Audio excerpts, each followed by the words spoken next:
Hi hello ಎಲ್ಲರಿಗೂ ನಮಸ್ಕಾರ. Welcome back to Jyothi Krishna Kannada YouTube channel. ಇವತ್ತಿನ ಲಾಗ್ ಬಂದು ವರಮಹಾಲಕ್ಷ್ಮಿ ಹಬ್ಬದ ವಿಡಿಯೋ ಆಗಿದೆ. ಸೊ ಎಲ್ಲರಿಗೂ ಸಹ ವರಮಹಾಲಕ್ಷ್ಮಿ ಹಬ್ಬದ ಶುಭಾಶಯಗಳು.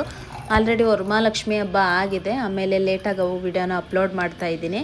ಆ ತಾಯಿ ವರಮಹಾಲಕ್ಷ್ಮಿ ಎಲ್ಲರ ಜೀವನದಲ್ಲೂ ಸುಖ, ಶಾಂತಿ, ಸಮೃದ್ಧಿ, ನೆಮ್ಮದಿನ ಕೊಟ್ಟು ನಿಮ್ಮ ಆಸೆ ಕನಸುಗಳೆಲ್ಲ ಆದಷ್ಟು ಬೇಗ ಈಡೇರಲಿ ಅಂತ ಆ ದೇವಿ ಹತ್ರ ಕೇಳ್ಕೊಳ್ತಾ ಇವತ್ತಿನ ಲಾಗ್ನ ಸ್ಟಾರ್ಟ್ ಮಾಡೋಣ ಬನ್ನಿ. ಇನ್ನು ವರಮಹಾಲಕ್ಷ್ಮಿ ಹಬ್ಬ ಅಂತ ಅಂದರೆ ಹೆಣ್ಮಕ್ಳಿಗಂತೂ ತುಂಬಾ ಇಷ್ಟ. ಹಬ್ಬಗಳಲ್ಲಿ ಫೇವ್ರೆಟ್ ಅಂದರೆ ವರಮಹಾಲಕ್ಷ್ಮಿ ಹಬ್ಬನೇ ಅಂತ ಅಂದ್ಕೊಳ್ತೀನಿ. ಯಾಕಂದರೆ ವಾರಾನ್ಗಟ್ಲೆಯಿಂದ ತಿಂಗಳಾನ್ಗಟ್ಲೆಯಿಂದ ಈ ಹಬ್ಬಕ್ಕೋಸ್ಕರ ಮನೆ ಕ್ಲೀನಿಂಗ್ ಮಾಡಿಕೊಂಡು ಅದಂತೆ ಇದಂತೆ ಅಂತ ಶಾಪಿಂಗ್ ಮಾಡಿಕೊಂಡು ತುಂಬಾ ಟೈಮ್ ಕೊಡ್ತಾರೆ ವರಮಹಾಲಕ್ಷ್ಮಿ ಹಬ್ಬಕ್ಕೆ. ಇವತ್ತಿನ ದಿನ ಅಂತೂ ಹೆಣ್ಮಕ್ಳೆಲ್ಲ ತುಂಬ ಅದ್ಭುತವಾಗಿ ಅಲಂಕಾರನ ಮಾಡಿಕೊಂಡು ಅವ್ರು ಹೇಗೆ ಅಂದ ಚಂದವಾಗಿ ರೆಡಿ ಆಗ್ತಾರೋ ಹಾಗೆ ಆ ತಾಯಿ ಲಕ್ಷ್ಮಿನೂ ಸಹ ಅಷ್ಟೇ ಅಂದ ಚಂದವಾಗಿ ರೆಡಿ ಮಾಡಬೇಕು ಅಂತ ಕಾದು ಕೂತಿರ್ತಾರೆ. ಇನ್ನು ನಾನು ಹಸುವಿಗೆ ಬಾಳೆಹಣ್ಣ ಕೊಡ್ತಾ ಇದ್ದೆ, ಮರ್ತೇ ಬಿಟ್ಟಿದ್ದೆ, ಕೊಡೋದನ್ನ ಸ್ಟಾಪ್ ಮಾಡಿಬಿಟ್ಟಿದ್ದೆ. ಆಲ್ರೆಡಿ ಒಂದು ತಿಂಗಳಾಗ್ಬಿಟ್ಟಿತ್ತು ಹಸುಗೆ ಈ ರೀತಿ ಬಾಳೆಹಣ್ಣೆಲ್ಲ ಕೊಟ್ಟು. ಆಮೇಲೆ ಹಬ್ಬದ ನಾಳೆ ಅನ್ನೋಗೆ ಹಸುಗೆ ಬಾಳೆಹಣ್ಣು ಏನಾದರೂ ವೆಜಿಟೇಬಲ್ಸ್ ಎಲ್ಲ ಏನಾದರೂ ತಂದು ಕೊಡೋಣ ಅಂತ ಅಂದ್ಕೊಂಡೆ. ಇನ್ನು ಕೃಷ್ಣವ್ರು ತಂದಿದ್ದರು, ಹಸು ಬಾಳೆಹಣ್ಣು ಕೊಟ್ಟಾಯಿತು. ಇನ್ನು ಮಾರ್ನಿಂಗ್ ಎದ್ದ ತಕ್ಷಣ ಹಬ್ಬ ಅಂದರೆ ಬಾಗಿಲಿಗೆಲ್ಲ ಒಂದೊಳ್ಳೆ ರಂಗೋಲೆ ಬಿಟ್ಟರೆ ಹಬ್ಬದ ಕಳೆ ಬರುವಂಥದ್ದು. ಸೊ ಅದಕ್ಕೆಲ್ಲ ರೆಡಿ ಮಾಡ್ಕೊಳ್ತಾ ಇದ್ದೀನಿ.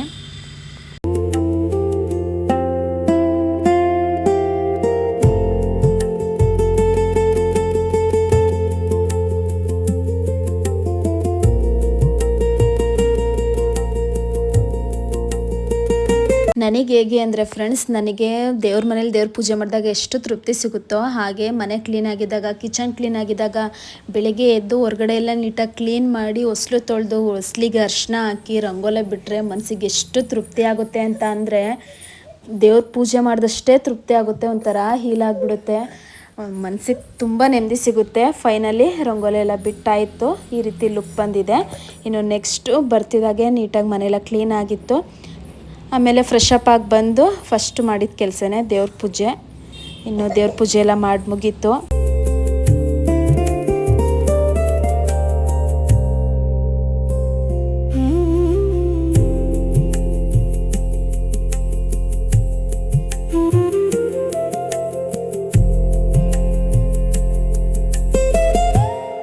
ಇದು ಪೂಜೆ ಮಾಡೋಕ್ಕಿಂತ ಮುಂಚೆ ತೊಗೊಂಡಿದ್ದಂಥ ಕ್ಲಿಪ್ಪಿಂಗ್ಸು. ಕೃಷ್ಣವ್ರ ಕೈಲೇ ಅರ್ಶಿನ ಕುಂಕುಮನ ಹಾಕಿಸ್ಕೊಂಡೆ. ಇನ್ನು ನೆಕ್ಸ್ಟು ನಾವೆಲ್ಲ ದೇವಸ್ಥಾನಕ್ಕೆ ಹೋಗ್ತಾ ಇದ್ದೀವಿ.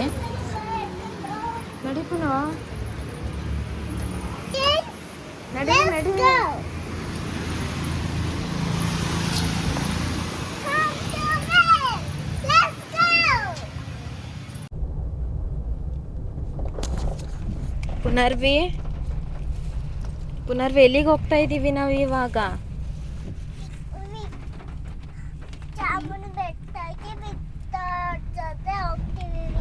ಒಂಟಿಕೊಪ್ಪಲು ದೇವಸ್ಥಾನಕ್ಕೆ ಹೋಗ್ತಾ ಇದ್ದೀವಿ ಇವಾಗ. ಇವತ್ತೇನಮ್ಮ ಸ್ಪೆಷಲ್ಲು? ಇವತ್ತೇನಿದೆ ಇವತ್ತು? ಒಂಟಿಕೊಪ್ಪಲು ದೇವಸ್ಥಾನಕ್ಕೆ ಹೋಗ್ತಾ ಇದ್ದೀವಿ. ಇವತ್ತು ಏನು ಹಬ್ಬ ಇದೆ? ವರಮಹಾಲಕ್ಷ್ಮಿ ಹಬ್ಬ. ವಿಶ್ ಮಾಡ್ಬಿಡ ಎಲ್ಲರಿಗೂ ವರಮಹಾಲಕ್ಷ್ಮಿ ಹಬ್ಬದ ಶುಭಾಶಯಗಳು. ಓ ಸೂಪರ್. ಏನು ಹಬ್ಬಕ್ಕೇನ ಈಗೆಲ್ಲ ರೆಡಿ ಮಾಡಿರೋದು? ಏನು ಕೃಷ್ಣ ಅವರು, ನೀವು ಕಡಲೆಪುರಿ ತಿನ್ಕೊಂಡು ಬರ್ತಾ ಇದ್ದೀರಲ್ಲ, ಯಾಕೆ ಕಡಲೆಪುರಿ ತಿಂತಾ ಇರೋದು ಈ ಟೈಮಲ್ಲಿ? ಹೊರಗಡೆ ಮಳೆ ಬರ್ತಾ ಇದೆ, ಹಾಗಾಗಿ ಸ್ವಲ್ಪ ಕೋಲ್ಡ್ ಇತ್ತು ಬಾಡಿ. ಮತ್ತಷ್ಟು ಕೋಲ್ಡ್ ಆಗೋದು ಬೇಡ ಅಂತೇಳಿ ಒಳಗಡೆ ಡ್ರೈನೆಸ್ನ ಕ್ರಿಯೇಟ್ ಮಾಡಬೇಕು ಅಂತೇಳಿ ಕಡಲೆ ಮತ್ತು ಪುರಿ ತಿಂತಾ ಇದ್ದೀನಿ. ಓಕೆ, ಬಾಡಿ ಕೋಲ್ಡ್ ಆಗಿದ್ದಾಗ ಕಡಲೆಪುರಿ ತಿಂದರೆ ಹೀಟ್ ಕ್ರಿಯೇಟ್ ಆಗುತ್ತಾ? ಓಕೆ. ನೋಡಿ, ಮೈಸೂರಲ್ಲಿ ಫುಲ್ ಮಳೆ ಇದೆ, ಜೋರು ಮಳೆ ಬಂದಿತ್ತು, ಇವಾಗ ಸ್ವಲ್ಪ ಸ್ಟಾಪ್ ಆಗಿದೆ. ನಾವಿವಾಗ ಒಂಟಿಕೊಪ್ಪಲು ದೇವಸ್ಥಾನಕ್ಕೆ ಹೋಗ್ತಾ ಇದ್ದೀವಿ. ದೇವಸ್ಥಾನ 5 ಗಂಟೆಗೆ ಓಪನ್ನು. ಸೊ ಇವಾಗ ಹೋಗ್ತಾ ಇದ್ದೀವಿ. ನಮ್ಮ ಯಜಮಾನ್ರಿಗೂ ಸರ್ಪ್ರೈಸ್ಗೂ ಆಗಿ ಬರೋದಿಲ್ಲ. ಅವರಂತೂ ನನಗೆ ಯಾವತ್ತೂ ಸರ್ಪ್ರೈಸ್ ಮಾಡಿಲ್ಲ, ಎಲ್ಲೋ ಕೆಲವೊಂದು ಟೈಮ್ ಅಷ್ಟೇ. ಬಟ್ ಅವ್ರಿಗೆ ಸುಮ್ಮನೆ ನಾನು ರೇಗಿಸ್ತಾ ಇದ್ದೆ, ಕೃಷ್ಣವ್ರೆ ನಾಳೆ ವರಮಹಾಲಕ್ಷ್ಮಿ ಇದೆ, ನಿಮ್ಮ ಮನೆ ಮಹಾಲಕ್ಷ್ಮಿಗೆ ಏನಾದರೂ ಗಿಫ್ಟ್ ಕೊಡಿಸಿ ಅಂತ ಕೇಳ್ತಾ ಇದ್ದೆ. ಏರಿಯಾದಲ್ಲಿ ತುಂಬ ಇಡ್ತಾರೆ ಹೂನ. ಇವತ್ತು ಹಬ್ಬ ಅಲ್ವಾ, ಸೊ ಹಾಗಾಗಿ ಇಟ್ಟಿಲ್ಲ. ಮುಂದೆ ಇಟ್ಟಿದ್ದಾರೆ, ಮುಂದೆ ಇಟ್ಟಿದ್ದಾರೋ ಇಲ್ವೋ ಗೊತ್ತಿಲ್ಲ. ಅಲ್ಲ, ಇಷ್ಟೊಂದು ಕ್ಲೂ ಕೊಡ್ತಾ ಇದ್ದೀನಿ, ಐಡೆಂಟಿಫೈ ಮಾಡೋದಕ್ಕಾಗ್ತಿಲ್ಲ ನನಗೆ ಏನಂತ. ನನಗೆ ಫ್ರೆಶ್ ಆಗಿ ಫ್ರೆಶ್ ಆಗಿ ಸಿಗುವಂತ ಅಲ್ಲ ಹಬ್ಬಕ್ಕೆ ಇಡಬೇಕು, ಹಬ್ಬಕ್ಕೆ ಇಟ್ಟಿಲ್ಲ ಅಂದ್ರೆ ಇಟ್ಟಿದಾರಪ್ಪ ಮುಂದೆ ತಗೋಬೇಕಲ್ಲ, ಇಟ್ಟಿದ್ದಾರೆ. ತಗೊಳ್ಬೇಕಾದ್ರೆ ನಾನು ಕೇಳಿ ತೆಗೆಸ್ಕೋಬೇಕಾ? ನೀವಾಗೆ ಸರ್ಪ್ರೈಸ್ ಆಗಿ ಬೇಕು ಅಂತ ಹೇಳಿದ್ರು. ಸುಮ್ಮನೆ ಬೊಕ್ಕೆ ತಗೊಂಡು ಕೊಡ್ತಾರೆ ನಿಮಗೆ. ಏನು ಬೇಕು ಅಂದ್ರೆ ತುಂಬ ತಗೋಬೇಕು. ಇಷ್ಟ ಆಯ್ತು. ಬೇಡ ಈಗ ಸದ್ಯಕ್ಕೆ ಬೇಡ, ನೀವೇ ಯಾವತ್ತಾದರೂ ಸರ್ಪ್ರೈಸಾಗಿ ತಂದ್ಕೊಡಿ. ನನಗೆ ಬೊಕ್ಕೆ ಅಂದರೆ ಇಷ್ಟ. ಯಾರಿಗೂ ಒಂದೊಂದು ಇಷ್ಟ ಅಂತ, ಏನೇನು ಇಷ್ಟವೋ ಯಾರಿಗೂ ಮಕ್ಕಳಲ್ವ, ಸಣ್ಣ ಪುಟ್ಟದ್ದು ಇಷ್ಟ ಆಗ್ತಾ ಇರುತ್ತೆ. ಏನಪ್ಪ ನಾರ್ಮಲ್ ಆಗಿ ಕೆಲವೊಂದು ಐಟಮ್ಗಳು ಇಷ್ಟ ಆಗ್ತದೆ. ಜಾಕ್ ಫುಡ್ಸ್ ಇಷ್ಟ, ಪಾನಿಪುರಿ, ಗೋಬಿ, ಚಪ್ಪಲಿ. ಕೆಲವೊಂದು ಟೈಮ್ ಕೆಲವೊಂದು ಸಣ್ಣ ಪುಟ್ಟ ತಿನ್ನೋದ್ರಲ್ಲಿ ಇಷ್ಟ ಆಗುತ್ತೆ. ನನಗೆ ಫ್ಲವರ್ಸ್ಗಳಂದರೆ ತುಂಬ ಇಷ್ಟ. ಇನ್ನು ಫ್ರೆಶ್ಶಾಗಿ ಸಿಗುವಂಥ ಕಲರ್ಫುಲ್ ಫ್ಲವರ್ ಅಂದರೆ ತುಂಬಾ ಇಷ್ಟ.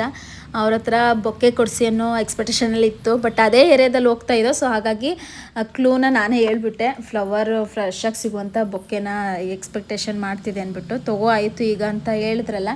ಬಟ್ ನಾನು ಹಾಗೆ ಕೇಳಿ ತೊಗೊಳೋದ್ಕಿಂತ ಅವಳಾದರೂ ಸರ್ಪ್ರೈಸಾಗಿ ಕೊಡಿ, ಇನ್ನೂ ತುಂಬ ಮನಸ್ಸಿಗೆ ಖುಷಿ ಸಿಗುತ್ತೆ ಅಂದ್ಬಿಟ್ಟು ತಗೊಳ್ಳಿಲ್ಲ. ಫೈನಲಿ ದೇವಸ್ಥಾನದ ಹತ್ರ ಬಂದ್ವಿ. ಇನ್ನು ನೆಕ್ಸ್ಟ್ ಡೇನೇ ಶ್ರಾವಣ ಶನಿವಾರ ಇತ್ತಲ್ಲ, ಸೊ ಹಾಗಾಗಿ ಫುಲ್ ದೇವಸ್ಥಾನ ಎಲ್ಲ ಡೆಕೋರೇಷನ್ ಮಾಡೋದಕ್ಕೆ ಎಲ್ಲ ರೆಡಿ ಮಾಡ್ಕೊಳ್ತಾ ಇದ್ರು. ನಾನು ಅಂದ್ಕೊಂಡೆ ಇವತ್ತು ವರಮಹಾಲಕ್ಷ್ಮಿ ಅಲ್ವಾ, ಅಷ್ಟು ರಶ್ ಇರೋದಿಲ್ಲ ಅಂತ ಅಂದ್ಕೊಳ್ತಿದ್ದೆ. ಮನೇಲಿ ಎಲ್ಲ ಲಕ್ಷ್ಮಿನೆಲ್ಲ ಕೂರಿಸ್ಕೊಂಡಿರ್ತಾರಲ್ಲ, ಅಷ್ಟು ಕ್ರೌಡ್ ಇರಲ್ಲ ಅಂತ ಅಂದ್ಕೊಳ್ತಿದ್ದೆ. ಬಟ್ ನೋಡ್ತೀನಿ ಹೋಗ್ತಾ ಹೋಗ್ತಾ ಫುಲ್ ರಶ್ ಆಗ್ತಾ ಇತ್ತು. ಇನ್ನು ಕೈಕಾಲೆಲ್ಲ ನೀಟಾಗಿ ತೊಳ್ಕೊಂಡು ಆ ಭಗವಂತನ ದರ್ಶನ ಮಾಡೋದಕ್ಕೆ ಹೋಗ್ತಾ ಇದ್ದೀವಿ.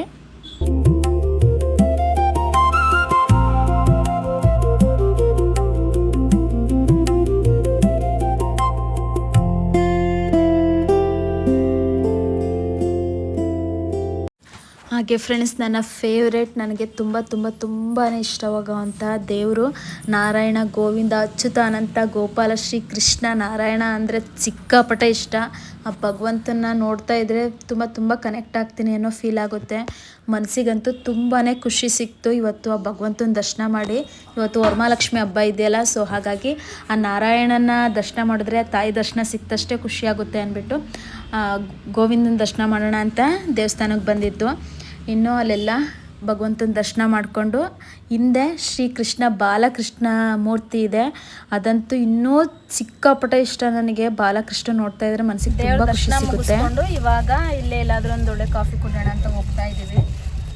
ಒಂದು ಹಾಫ್ ಆನ್ ಅವರ್ ಇಲ್ಲೇ ಸ್ವಲ್ಪ ಟೈಮ್ ಸ್ಪೆಂಡ್ ಮಾಡಿಕೊಂಡು ನೆಕ್ಸ್ಟು ಕೃಷ್ಣ ಅವ್ರ ಫ್ರೆಂಡ್ ಫ್ಯಾಮಿಲಿ ಬರ್ತಾರೆ. ಅವರು ನಾವೆಲ್ಲ ಇವಾಗ ಚಾಮುಂಡಿ ಬೆಟ್ಟಕ್ಕೆ ಹೋಗ್ತಾ ಇದ್ದೀವಿ. ಪುನರ್ವಿ ಯಾವ ದೇವ್ರು ನೋಡಿದೆ ಚಿನ್ನಮ್ಮ ನೀನು?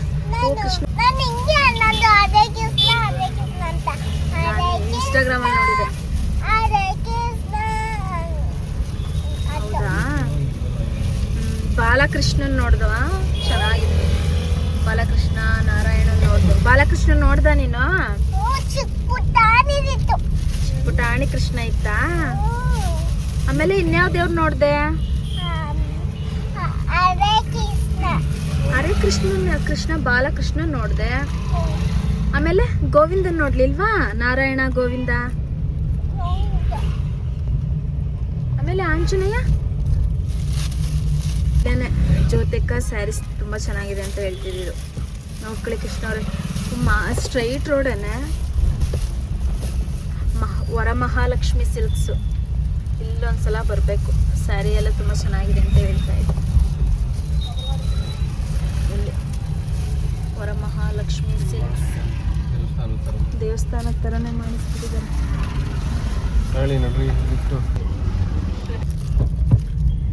ಕೃಷ್ಣವರು ಸ್ಯಾರಿ ಕೊಡಿಸ್ತೀನಿ ಗಿಫ್ಟ್ ತಗೊಳ್ಳಿ ಅಂತ ಹೇಳ್ತಿದ್ದಾರೆ. ಬಟ್ ಸ್ಯಾರಿ ಬೇಡ, ಬೇರೆ ಏನಾದರೂ ಮುಂದೆ ತಗೊಳ್ತೀನಿ.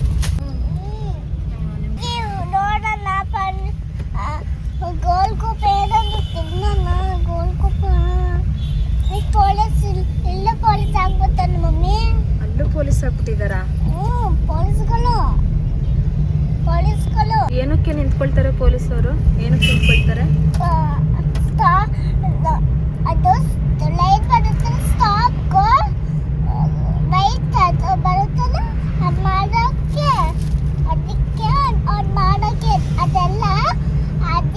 ಅಲ್ಲಿ ನೋಡ ಮುಂದೆ ಈಗ ರೆಡ್ ಕಲರ್ ಬಂದಿದೆ. ಏನ್ ಮಾಡ್ಬೇಕೀಗ? ರೆಡ್ ಕಲರ್ ಸಿಗ್ನಲ್ ಬಂದ್ರೆ wow, very good. Red colour stop ಮಾಡ್ಬೇಕಾ? ಈಗ ನೋಡಿ ಪಪ್ಪನ್ನು ಸ್ಟಾಪ್ ಮಾಡ್ತಾರೆ ಕಾರ್ ಸ್ಟಾಪ್ ಮಾಡಿದ್ರೆ ಈಗ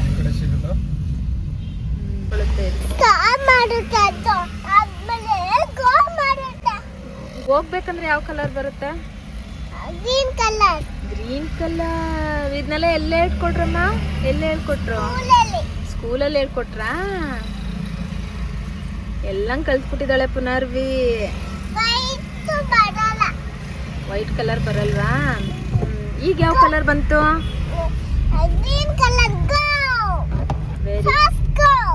ಫಾಸ್ಟ್ ಗೋ.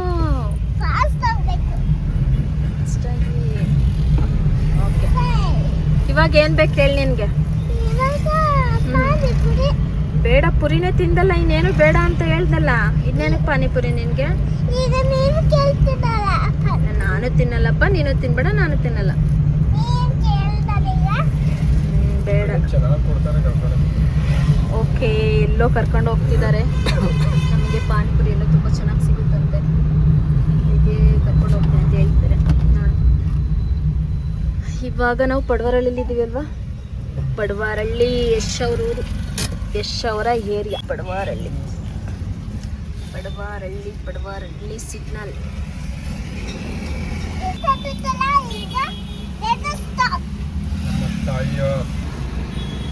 ಏನ್ ಕೃಷ್ಣವ್ರೆ, ನಮ್ಮ ಅತ್ತೆ ಓದಿದ್ದಿಲ್ಲೇನಾ? ಪಡವರಳ್ಳಿಲೇ ನಮ್ಮ ಅತ್ತೆ ಓದಿದ್ದೋ ಮದುವೆ ಆಗಿದ್ದು ಇಲ್ಲೇ. ನಮ್ಮಮ್ಮ ನಮ್ಮಪ್ಪ ಮತ್ತೆ ನಮ್ಮಮ್ಮ ಓದಿದ್ದು ಇಲ್ಲೇ, ಮತ್ತೆ ಇಲ್ಲೇ ಇದ್ದಿದ್ದು ಕೂಡ. ಅವ್ರ ಅತ್ತೆ ಮನೆ ಇದು ಪಡವರಳ್ಳಿ ಮಾರಿಗುಡಿ ಹಿಂಭಾಗ ಬರುತ್ತೆ ಮನೆ. ಇಲ್ಲಿ ಇದ್ರಂತೆ ಅಂತ ಹೇಳ್ತಿದ್ರು. ಕೃಷ್ಣ ಅವರ ಮಮ್ಮಿ ಅಂದ್ರೆ ನಮ್ಮ ಅತ್ತೆ ಮಾವ ಇಲ್ಲೇ ಪಡವರಳ್ಳಿಲೇ ಮದುವೆ ಆಗಿರೋದು. ಇಲ್ಲೇ ಮುಂದೆ ಬಸವೇಶ್ವರ ಚೌಟ್ರಿ. ನನಗೆ ಸ್ನ್ಯಾಕ್ಸ್ ಕೊಡಿಸ್ತೀನಿ ಅಂದ್ಬಿಟ್ಟು ಈ ಕಡೆ ಕರ್ಕೊ ಹೋಗ್ತಿದ್ರಾ? ಮುಂದೆನೇನಾ? ಏನ್ ಬೇಕಮ್ಮ? ಹೌದಾ?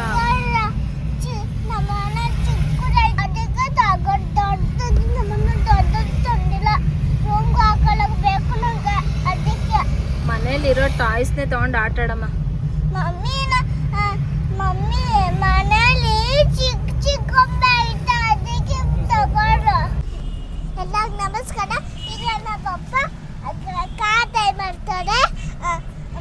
ವರಲಕ್ಷ್ಮಿ ಹಬ್ಬ ಇದೆ ಇವತ್ತು. Thank you. ಬಾಯ್. ಶೇರ್ ಮಾಡಿ. ಏನಾದರೂ ನೀವು ದಯ ಮಾಡ್ತಿದ್ದೆ ಹೇಳಿ. Thank you. ಬಾಯ್. ಕೃಷ್ಣ ಅವರು ನಿನಗೆ ಸ್ಪೆಷಲ್ ಆಗಿ ಹೊಸ ಪ್ಲೇಸಲ್ಲಿ ಪಾನಿಪುರಿ ಕೊಡಿಸ್ತೀನಿ ಅಂತ ಕರ್ಕೊಂಬಂದಿದ್ದ ಜಾಗದಲ್ಲಿ ಕ್ಲೋಸ್ ಆಗಿಬಿಟ್ಟಿತ್ತು. ಇವತ್ತು ಹಬ್ಬ ಇತ್ತಲ್ಲ, ಸೊ ಹಾಗಾಗಿ ಕ್ಲೋಸ್ ಆಗಿತ್ತೇನೋ. ಅಲ್ಲಿ ಅರಸು ರೋಡ್ ಪಕ್ಕದಲ್ಲೇ ಇಲ್ಲೂ ಕೆಲವೊಂದು ಟೈಮ್ ತಿಂತೀನಿ, ಇಲ್ಲಿ ಚೆನ್ನಾಗಿರುತ್ತೆ ಅಂತ ನಾನೇ ಕರ್ಕೊಂಡು ಬಂದೆ. ತಿಂತಾ ಇದ್ದೀವಿ. ಹೆಣ್ಮಕ್ಳಿಗೂ ಪಾನಿಪುರಿಗೂ ಅದೇನು ಅಂಟಿದೆಯೋ, ಎಷ್ಟು ಸಲ ತಿಂದ್ರೂ ತಿಂತಾನೇ ಇರಬೇಕು ಅಂತ ಅನಿಸುತ್ತೆ. ಅದ್ರ ಜೊತೆಗೆ ಮಳೆನೂ ಸಹ ಬರ್ತಾ ಇತ್ತು.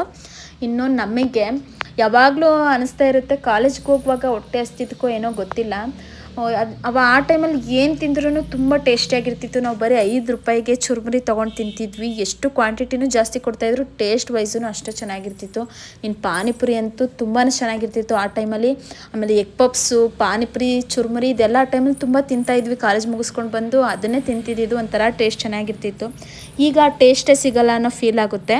ನಿಮಗೂ ಯಾರಿಗಾದ್ರೂ ಹೀಗೆ ಅನಿಸುತ್ತಾ? ಈಗೇನಾದರೂ ಅನಿಸಿದ್ರೆ ನನಗೆ ಕಮೆಂಟ್ ಮಾಡಿ ತಿಳಿಸಿ. ಫೈನಲಿ ನಮ್ಮ ಮನೆ ದೇವರಾದಂಥ ಚಾಮುಂಡೇಶ್ವರಿಯ ದರ್ಶನ ಪಡೆಯಲು ದೇವಸ್ಥಾನಕ್ಕೆ ಬಂದ್ವಿ. ತುಂಬ ದಿನಗಳಿಂದ ಅಂದ್ಕೊಳ್ತಾನೆ ಇದೆ ದೇವಸ್ಥಾನಕ್ಕೆ ಹೋಗಬೇಕು ಅಂತ. ಈಗ ಆಷಾಢ ಬಂದಿತ್ತಲ್ಲ, ಆಷಾಢದಲ್ಲಂತೂ ಫುಲ್ ಕ್ರೌಡ್ ಇರುತ್ತೆ. ಈ ಟೈಮಲ್ಲಿ ಬೇಡ, ಆಷಾಢ ಮುಗಿತಿದ್ದಾಗೇ ಶ್ರಾವಣಕ್ಕೆ ಹೋಗ್ಬಿಡೋಣ, ತಾಯಿ ದರ್ಶನ ಪಡ್ಕೊಂಡು ಬರೋಣ ಅಂತ ಅಂದ್ಕೊಂಡಿದ್ದೆ. ಬಟ್ ವರಮಹಾಲಕ್ಷ್ಮಿ ಹಬ್ಬದಲ್ಲಿ ಕ್ರೌಡ್ ಇರೋದಿಲ್ಲ, ಆರಾಮಾಗಿ ದರ್ಶನ ಮಾಡ್ಕೊಬಿಡ್ಬೋದು. ಇವತ್ತೇ ಹೋಗೋಣ ಅನ್ನೋ ಪ್ಲ್ಯಾನ್ ಆಗಿತ್ತು. ಮಧ್ಯಾಹ್ನ ಹೋಗೋ ಪ್ಲ್ಯಾನ್ ಆಗಿತ್ತು, ಬಟ್ ಮನೇಲಿ ಅದು ಇದು ಕೆಲಸ ಅಂದ್ಕೊಂಡು ಹೋಗೋದಕ್ಕಾಗಲಿಲ್ಲ. ಇನ್ನು ಸಾಯಂಕಾಲ 7:30 ದೇವಿ ದರ್ಶನ ಇತ್ತು. ತುಂಬ ರಶ್ ಇರಲ್ಲ ಅಂತ ಅಂದ್ಕೊಂಡೆ, ಬಟ್ ತುಂಬಾ ರಶ್ ಇತ್ತು. ಸೊ ಹಾಗಾಗಿ ಸ್ಪೆಷಲ್ ಎಂಟ್ರಿಯಲ್ಲಿ ಹೋಗ್ತಾ ಇದ್ದೀವಿ. ನೋಡ್ತಾ ಇದ್ದೀರಲ್ಲ, ತುಂಬಾ ಕ್ರೌಡ್ ಇತ್ತು. ನಾನು ಅಂದ್ಕೊಂಡೇ ಇರಲಿಲ್ಲ. ಇವತ್ತು ವರಮಹಾಲಕ್ಷ್ಮಿ ಹಬ್ಬ ಅಲ್ವಾ, ಸೊ ಎಲ್ಲ ಲಕ್ಷ್ಮಿ ಕೂರಿಸೋದ್ರಲ್ಲಿ ಬ್ಯುಸಿ ಆಗಿಬಿಟ್ಟಿರ್ತಾರೆ. ದೇವಸ್ಥಾನಕ್ಕೆ ಅಷ್ಟು ಬರಲ್ವೇನೋ ಅಂತ ಅಂದ್ಕೊಂಡ್ರೆ ಅಲ್ಲೂ ಸಹ ತುಂಬಾ ಕ್ರೌಡ್ ಇತ್ತು ಅಂತಲೇ ಹೇಳ್ಬೋದು. ಇನ್ನು ದೇವಿ ದರ್ಶನ ಅಂತೂ ಅದ್ಭುತವಾಗಾಯಿತು. ಆ ತಾಯಿನ ಹತ್ರದಿಂದ, ಗರ್ಭಗುಡಿಲೇ ಹತ್ರದಿಂದ ನೋಡಿದ್ವಿ. ಮನಸ್ಸಿಗೆ ತುಂಬ ಖುಷಿಯಾಯಿತು. ಅಲ್ಲೇ ಲಡ್ಡು ಸಹ ಪ್ರಸಾದನ ತಿನ್ಕೊಂಡು ಆ ದೇವಿ ದರ್ಶನ ಪಡ್ಕೊಂಡು ಹೊರಗಡೆ ಬಂದ್ವಿ. ನೋಡ್ತಾ ಇದ್ರಲ್ಲ, ಹೊರಗಡೆ ಬರ್ತಿದ್ದಾಗೆ ರೀತಿ ಫುಲ್ ಫಾಗ್ ಇತ್ತು. ದೇವಸ್ಥಾನ ಎಲ್ಲ ಫುಲ್ ಫಾಗಲ್ಲಿ ತುಂಬ್ಕೊಬಿಟ್ಟಿತ್ತು. ನೋಡೋದಕ್ಕೆ ಒಂಥರ ತುಂಬ ಚೆನ್ನಾಗಿತ್ತು. ಆ ದೇವಿ ದರ್ಶನ ಒಳ್ಳೆ ಚೆನ್ನಾಗಾಯಿತು. ಅಲ್ಲೇ ಪಕ್ಕದಲ್ಲೇ ಪ್ರಸಾದನ ಸಹ ಕೊಡ್ತಾಯಿದ್ರು ಎಲ್ಲರಿಗೂ. ಅದನ್ನು ಸಹ ಈಸ್ಕೊಂಡು ನೆಕ್ಸ್ಟು ಜೋಳ ತಿನ್ನೋಣ ಅಂತ ಬಂದ್ವಿ. ಫುಲ್ ಫಾಗೆಲ್ಲ ಬೀಳ್ತಾ ಇತ್ತಲ್ಲ, ಸೊ ಹಾಗಾಗಿ ಚಳಿ ತುಂಬ ಆಗ್ತಾ ಇತ್ತು. ಪುನರ್ವಿ ಚಳಿ ಅಂತಿದ್ಲು. ಅವ್ರ ಪಪ್ಪ ಎತ್ಕೊಂಡು ಈ ರೀತಿ ಬೆಂಕಿ ಶಾಖ ಕೊಡ್ತಾಯಿದ್ರು. ಜೋಳ ತುಂಬ ಚೆನ್ನಾಗಿತ್ತು. ಜೋಳ ತಿನ್ಕೊಂಡು ಇನ್ನೇನು ಓಪನ್ ಇರಲಿಲ್ಲ ಸ್ನ್ಯಾಕ್ಸ್ ತಿನ್ನೋದಕ್ಕೆ, ಎಲ್ಲ ಸ್ವಲ್ಪ ಕ್ಲೋಸ್ ಆಗಿಬಿಟ್ಟಿತ್ತು. ಹಬ್ಬ ಅಂತ ಏನೋ ಕ್ಲೋಸ್ ಆಗಿಬಿಟ್ಟಿತ್ತು. ಇನ್ನು ನೆಕ್ಸ್ಟು ನಮ್ಮ ಯಜಮಾನ್ರು ಫ್ರೆಂಡ್ ಎಲ್ಲ ಕಾಫಿ ಕುಡಿಬೇಕು ಅಂತ ಅಂದರು. ಸೊ ಹಾಗಾಗಿ ಕಾಫಿ ಕುಡಿಯೋಣ ಅಂತ ಹೋಗ್ತಾ ಇದ್ದೀವಿ. ಪುನರ್ವಿ ಅಂತ ಫುಲ್ ಮಜಾ ಮಾಡಿದ್ಲು. ಈ ರೀತಿ ಯಾರಾದ್ರೂ ಜೊತೆಲಿ ಆಟಾಡಕ್ಕೆ ಇದ್ಬಿಟ್ರಂತೂ ಫುಲ್ ಖುಷಿಯಾಗಿ ಟೈಮ್ ಸ್ಪೆಂಡ್ ಮಾಡ್ತಾಳೆ. ಅಕ್ಕ ನೋಡಿ ಇಲ್ಲಿ ಆನೆ ಇದೆ ಅನ್ಕೊಂಡು ಹೇಳ್ತಾ ಇದ್ಲು.